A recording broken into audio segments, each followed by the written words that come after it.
नमस्कार साथियों, आज हम जानेंगे शिरडी के सतगुरु श्री साईं बाबा की दिनचर्या। बाबा का जीवन बहुत ही सरल, सीधा और अनुशासन से भरा हुआ था। उनकी दिनचर्या से हमें भक्ति, सेवा और सादगी तीनों का संदेश मिलता है।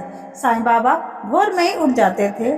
जागने के बाद सबसे पहले स्नान करते और उसके बाद मस्जिद में बैठकर भजनों में लीन हो जाते। वे अपने भक्तों को हमेशा प्रार्थना और ध्यान का महत्व समझाते थे। बाबा का अधिकांश समय द्वारका माई मस्जिद में ही बीतता था। यहीं वे धूनी जलाकर बैठते और भक्तों को दर्शन देते। इस धूनी की राख को ही ऊदी कहा जाता था, जिसे बाबा भक्तों को प्रसाद के रूप में देते थे। भक्तों का विश्वास था कि इस ऊदी में चमत्कारी शक्ति है, जिससे रोग और कष्ट दूर होते हैं। दिन भर अलग अलग गांव और नगरों से भक्त बाबा के पास आते। कोई अपनी समस्या बताता, कोई रोग लेकर आता, तो कोई सिर्फ बाबा के दर्शन के लिए। बाबा हर किसी की बातें धैर्य से सुनते और उन्हें सरल भाषा में मार्गदर्शन देते।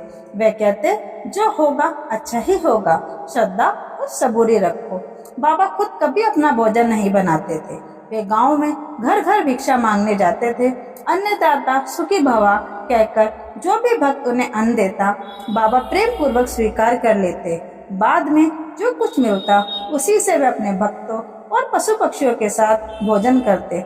इससे वे सबको ये संदेश देते थे कि भोजन भगवान का प्रसाद है और इसे प्रेम पूर्वक बांटना चाहिए। शाम को बाबा भजनों और कीर्तनों में शामिल होते। अक्सर वे अपने भक्तों को कहानियां सुनाकर धर्म और जीवन का संदेश देते। गुरुवार की रात को वे चावड़ी में जाकर विश्राम करते। इसीलिए आज भी शिरडी में चावड़ी यात्रा का विशेष महत्व है। साईं बाबा की पूरी दिनचर्या हमें सादगी, सेवा, भक्ति और समानता का पाठ पढ़ाती है।